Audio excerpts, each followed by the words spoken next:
Hello everyone, thanks for tuning into today's video. Just want to have a quick look at ENSO, see where El Nino, La Nina could be going as we head into and through 2013.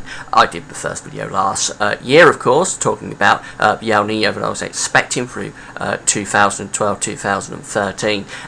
It had started through the summer and the autumn, but then it collapsed as we went through the autumn, and of course the El Nino prediction was wrong, and I did a video about it at the end of last year, just talking about why things had gone wrong, and just saying really that things had gone wrong in terms of that El Nino forecast. Well, now we're going to have a look at the ENSO of 2013, because although the El Nino last year collapsed, there's always going to be something going on in the ENSO region, whether it's El Nino, La Nina or ENSO neutral. So we're going to have a quick look and see how things may be developing as we go through the year. Now, for a go on video, I just want to mention the advertising that usually be a video ad overlay my weather videos at gazweathervids.com, and please play those videos. You'll be supporting gazweathervids.com by doing that. So this is El Nino. I just want to quickly talk about what El Nino and La Nina are. First of all, El Nino, it's this massive warm water here that we see from Peru stretching out towards Indonesia. If I move this over, we see that the warm water stretches through to Indonesia from Peru, and that is El Nino, essentially a warming of the equatorial Pacific from Peru to Indonesia. If you have a look at La Nina, it's very similar. La Nina is a cooling actually of the waters from Peru to Indonesia. So La Nina is the reversal of El Nino, really. You get this large mass of cold water upwelling through the central Pacific, again stretching from Peru through to Indonesia. The effects of El Nino and La Nina are mainly felt in the southern hemisphere, but they can be felt in the northern hemisphere too. Jury really is out on how much these weather phenomena impact weather in Europe, but certainly in Canada, United States, there are implications, big implications sometimes from El Nino and La Nina, and certainly once we get through towards the southern hemisphere, so Australia, Indonesia, southern and central parts of Latin America, very much those areas are impacted by these two phenomena.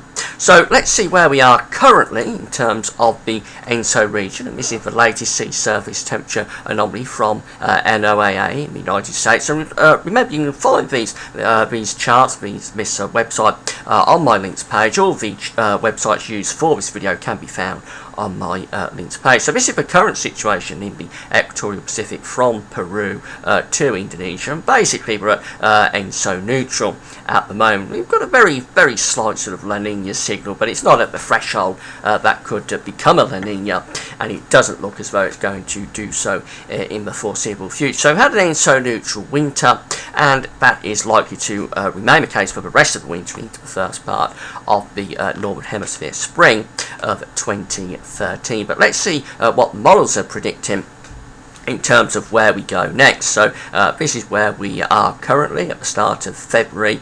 I say we're at ENSO neutral, and this is first of all what we're looking at is from the CFS model, and this forecast is for us to stay around neutral for much of the rest of the year. So there's black line, which is the ensemble mean, dipping more or less into that ENSO, or staying I should say more or less in that ENSO neutral region through towards the summer. Now I should just explain that through the spring we do hit the predictability barrier, which means that the models struggle through the northern hemisphere spring to really get a grip on where things are likely to go through the rest of the year. So we do have to take this with a bit of a pinch of salt. Once we get through towards June, July, August, then the models may start to really pick up on where this is going, but through the spring you are at the predictability barrier.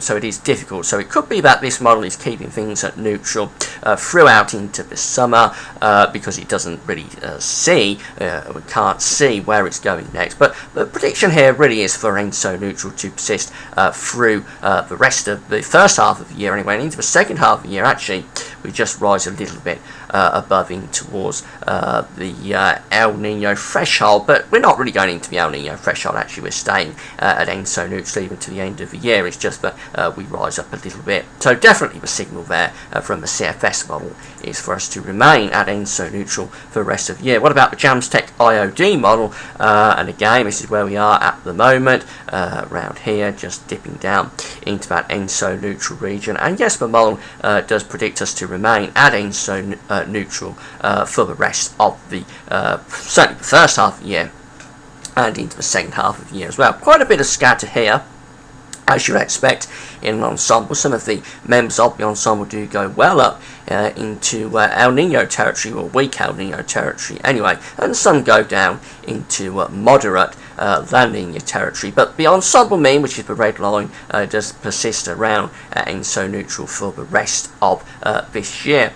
So again, that's two models going for ENSO neutral conditions. What about the third one, the ECMWF? Well, that actually has things rising up a little bit more than the other two models, more towards the El Nino. But really, I think we can say here that we are keeping within that ENSO neutral threshold, certainly for the first half of the year, possibly then rising up in towards weak El Nino sort of territory once we get through towards the second half of the year. But at the moment, it does look pretty good, really. The agreement does look pretty good that we're staying at ENSO neutral, certainly for the rest of this winter into the spring. Probably, a little bit difficult to say, but probably into the summer as well. So ENSO neutral looks like it looks like it's the call, really, at the moment. It could change, obviously. Yes, it may change as we go into the spring. We hit and get past that spring predictability barrier, then we might see a shift once we get through to the summer. So obviously I'll be keeping this updated, but at the moment the forecast is that we remain in ENSO neutral conditions, certainly for the first half of 2013. That's it for now. Thanks for watching.